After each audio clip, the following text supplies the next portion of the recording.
میاں بیوی میں بھی بہت سے جھگڑے اس بیس پر ہوتے ہیں, ساس بہو میں بھی. ساس جب بہو کو نصیحت کرتی ہے تو بہو کو پتا ہوتا ہے نصیحت نہیں ہے, یہ طنز ہے, یہ نصیحت نہیں ہے بلکہ یہ طنز ہے. پھر بہو کو غصہ آتا ہے, ساس کہتی ہے ایک تو اس کو کمبخت کو اس کی غلطی پہ نصیحت کرو, اور اس کو کیا آ رہا ہے, غصہ. بھائی آپ کے اسٹائل سے لگ رہا تھا کہ آپ نصیحت نہیں کر رہی. میں ایسے گھرانوں کو بھی جانتا ہوں جس میں 4 5 6 بہویں ایک ساتھ رہتی ہیں, کوئی لڑائی نہیں ہوتی ساس سے. اور ایسے گھرانوں کو بھی جانتا ہوں جس میں ایک ہی بہو ہے اور جینا حرام ہوا ہے, 2 بہویں 3 بہویں حرام. جن گھرانوں میں امن ہے ان میں ہوتا کیا ہے؟ صاحب نے بتایا کہ میرے 4 5 بیٹے ہیں اور سب کی شادی ہے. میں نے کہا یار آپ کسی کی بھی ساس سے لڑائی نہیں. انہوں نے کہا سب کی ساس سے بنتی ہے. کیسے؟ انہوں نے اپنا اصول بتایا, شیئر کر لینا چاہیے. انہوں نے کہا کہ جب بھی ہمارے گھر میں بہو آتی ہے نا تو میں اپنی بیگم کو سمجھا دیتا ہوں اس پہ طنزیہ لہجہ کبھی بھی نہیں, چاہے کتنی غلط ہو, طنز نہیں کرنا ہے. اب بہویں بھی آج کل مارکیٹ میں ایسے آ رہی ہیں جن کو روٹی پکانا کھانا بہت طبیعت سے آتا ہے, ان کو پکانا بالکل بھی بولو نہیں ہے. کھلا دو آپ کھا جائیں گی, حالانکہ ڈائٹنگ پہ ہوتی ہیں پھر بھی کھا جائیں گی, ٹھیک ہے نا. پکانے کا ان کو پتہ ہی نہیں ہوتا. اب جب سسرال میں گئی تو چلو تم بھی کبھی پکا دو, خود بھی پکا دو, ہمیشہ تو ہوٹل سے نہیں آئے گا تو پکی نہیں رہی. ایکچولی پھر اس پہ شو بھی, ایکچولی اصل میں ہم لوگ تو پیزا اور برگر اور ایکچولی بس مجھے روٹی تو بنتی ہی نہیں ہے, مجھے تو اردو آتی ہی نہیں ہے. تو یہ کوئی کمال کی بات تو نہیں ہے نا. اردو میں اس کا اردو میں کیا کہتے ہیں اس کو, تو یہ کوئی خوشی کی بات تو نہیں. اور اردو نہ آنا یہ کوئی خوشی کی, یہ فخر ہے بھائی اردو نہیں آتی, ہم اتنے نیک ہیں, ٹھیک ہے نا, ہمیں اردو آتی نہیں ہے. تو کیا ہے, انہوں نے کہا کہ روٹی پکانی نہیں آتی. وہ نہیں آتی نا آج کل لڑکیوں کو, چائے بنانی نہیں آ رہی, وہ یوں. تو کہتے ہیں میں نے اپنی بیگم سے بولا ہوا ہے کہ کسی کو یہ نہیں کہنا ہے کہ تمہیں روٹی پکانا نہیں آتی. یہ کیا پکا دیا, ساسیں کہہ رہی یہ اس کو روٹی بولتے تیری.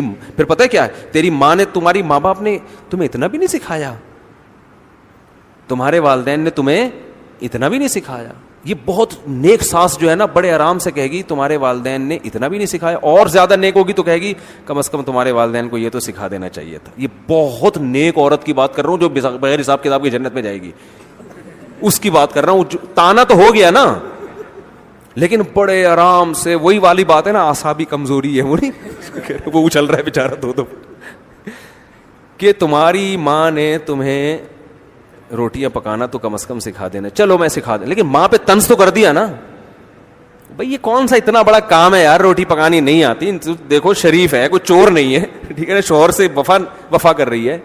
تو آپ اس کو بتا دو کہ بیٹا آپ کو ماشاءاللہ بہت سارے کام آتے ہیں, تو اب روٹی پکانا بھی آپ کو آتی ہے, لیکن اور ذرا اچھی آ جائے تو وہ یوں میں بتا دیتی ہوں. یہ سمجھ میں آ رہی ہے بات. پھر دوسروں کے سامنے اس کی تعریف ہو بہو کی, اس کو یہ نہیں کہ اس کو تو روٹی پکانا میں نے سکھائی ہے, اپنے ماں باپ کے گھر سے تو روٹی بھی نہیں آتی تھی. وہ ایک روٹی خدا کی قسم بہو کے دل میں ایسی نفرت پیدا کرے گی. وہ عورت سمجھدار ہوتی ہے کہ تمہارا مقصد مجھے نیچے دکھانا ہے, میری اصلاح کرنا بولو نہیں. پھر وہ ساس بھی طنز, وہ بہو بھی طنز, پھر بہو بھی طنز مارنا شروع کر دیتی ہے. تو اب جب دونوں کے طنز چل رہے ہوتے ہیں نا, تو یہ جو مکھنچو ہے نا, اس کو پتہ ہی نہیں ہوتا کہ غلطی ہے کس کی. وہ کہہ رہا ہے یار وہ بھی صحیح کہہ رہی ہے میری ماں کہ اس کو تو روٹی پکانا نہیں آتی. واقعی نہیں آتی, تو جب نہیں آتی ہے تو اس کو بولنا چاہیے تھا کہ نہیں آتی. یہ کیوں کہہ رہی ہے مجھے آتی ہے, آپ کون؟ وہ پتہ ہے جواب میں کیا کہتی ہے, آپ کون ہوتی ہو مجھے سکھانے والی. وہ طنز اس لیے کر رہی ہے کہ آپ نے کیا کیا, اس پہ طنز کیا ہے. جب طنز کیا تو وہ پھر تمیز سے نہیں کہے گی آپ میری والدہ محترمہ ہیں. تو آپ نے بالکل صحیح کہا کہ میرے ماں باپ نے تو مجھے روٹی پکانا بھی نہیں سکھائی. بات صحیح کی آپ نے, اور اس کا حل یہ ہے کہ اب آپ پکانا سکھا دیں مجھے. ایسا نہیں ہوتا بھائی مارکیٹ میں. اس کا پتہ ہے میرے آگ لگا دی, میرے ماں باپ کو برا کہہ دیا اور مجھ پہ بھی طنز کہہ دیا, تو وہ جواب میں پھر وہی کہے گی آپ سکھا دو نا, آپ کو تو آتا ہے نا. آپ کے تو چونکہ ماں باپ بہت نیک تھے نا, اصل میں ہم تو جاہل اجٹ ہیں, ہمیں تو صرف کھانا آتا ہے. وہ جواب میں یہ ساس پھر جواب میں کہے گی تمہیں کیا تمہارے والدین نے بڑوں سے بات کرنے کی تمیز بھی نہیں سکھائی؟ یعنی نہ روٹی پکانا سکھائی, چلو روٹی نہیں سکھائی, تمیز تو سکھا دیتی نا. لگتا ہے تمیز بھی نہیں سکھائی.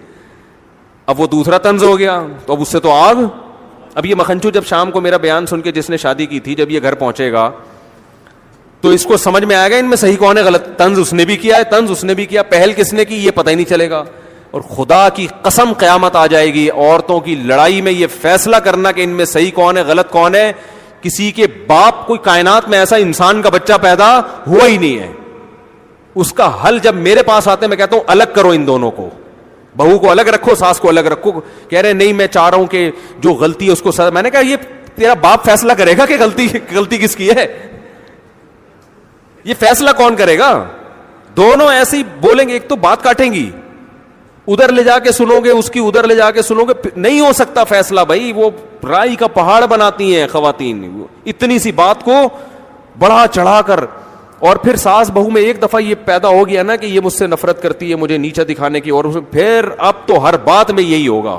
اب تو اب یہ آٹومیٹک ہو گئے ہیں. ٹھیک ہے, ابھی ایسے جیسے آٹومیٹک گاڑی آپ نے چلا کے چابی اندر بھول گئے, دروازے لاک ہو گئے, اب کھڑے ہو کے دیکھو اب یہ کیا ہو رہی ہے, جا رہی ہے, اب نہیں رکے گی یہ. اب آپ تماشا دیکھو. تو اس لیے میں کہتا ہوں تمیز سے رہنے کا طریقہ کیا ہے, پہلے اپنی بیگم کو بتا دو بہو آ رہی ہے, طنز بالکل نہیں کرنا. نہیں آتی روٹی پکانا تو بولو بھائی کوئی بات نہیں بیٹا, یہ تو ہوتا ہے, ہمیں مجھے بھی نہیں. جھوٹ بولتا ہے یار تھوڑی دیر کے لیے, بیٹا مجھے بھی نہیں آتی تھی, مجھے میری ساس نے سکھائی. کیا بارہ ہے, ایسے جھوٹ تو چلتا ہے, یہ تو ثواب ملے گا ایسے جھوٹ پہ. اور یہ 100% جھوٹ بھی نہیں ہے, کچھ نہ کچھ تو سکھایا ہوگا نا اس نے, تو تھوڑا سا بول دو اور وہ بھی اس کو بھی سکھا دو. تو ایسے گھر جنہوں نے شروع میں کنٹرول کر لیا نا, ان کے گھر جنت بنے ہوئے ہیں. 4 5 بہویں ایک ساتھ رہتی ہیں اور کوئی طنز نہیں ہوتا. اور ایسے گھر بھی الحمدللہ ہمارے معاشرے میں تھے کہ 4 بیٹے اور بہویں 6, پھر بھی الحمدللہ وہ چل گئے کسی نہ کسی درجے میں. خیر, تو طنز نہ کرو. طنز سے معاملہ کیا ہوتا ہے؟ طنز تو جب لڑائی کرنی ہے پھر طنز ہے. وہ بھی ایک موقع آتا ہے کہ جب پھر تانے طبیعت سے دیا کرو. جب پھڈا ہی کرنا ہے, اب توڑنا ہی ہے, تو پھر چلے گا نا طنز. تو حتی الامکان, اسی وجہ سے میں اس کا بالکل قائل نہیں ہوں جوائنٹ فیملی کا اس زمانے میں, کیونکہ پتہ ہی نہیں چل رہا ہوتا. جو مظلوم ہوتی ہے وہ ظالم بنی ہوئی ہوتی ہے, جو ظالم ہوتی ہے وہ مظلوم بنی ہوئی ہے, تو پتہ ہی نہیں چل رہا ہوتا. بھائی تمیز سے الگ رکھو, اماں کو ملاؤ, جیسے ہی لڑنے لگو بولو اماں آپ کا گھر وہ ہے, آپ کا گھر وہ ہے. پھر بھی جوائنٹ فیملی اللہ کی نعمت ہے, بشرطے کہ تمیز سے رہیں. تو طنز نہ کرو, نہ شاگردوں پہ طنز کیا کرو, نہ اپنی اولاد پہ طنز کیا کرو. باپ بیٹوں کو سمجھائے تو آرام سے, بیٹا یوں ہوتا ہے ایسا ہے, تو ایسے آرام سے تمیز سے جب سمجھائے گا نا, تو کم از کم بیٹا محسوس کرے گا ابا میرے کو کیا دے رہے ہیں, عزت دے رہے ہیں. طنز کرو گے, ہم تو بیٹے کو پھر بھی کہتے ہیں یار باپ طنز بھی کرے برداشت کرو, لیکن آج کل جو اعصاب لوگوں کے کمزور ہیں, گٹکے کھانے والا کہاں برداشت کرے گا, سگریٹیں پی کے گٹکے کا, اور بھی بہت کچھ کام ہو رہے ہیں, تو وہ سب کرا کے وہ برداشت کیا ہو گئی, ختم. تو آرام سے تمیز سے ٹھنڈا کر کے آرام سے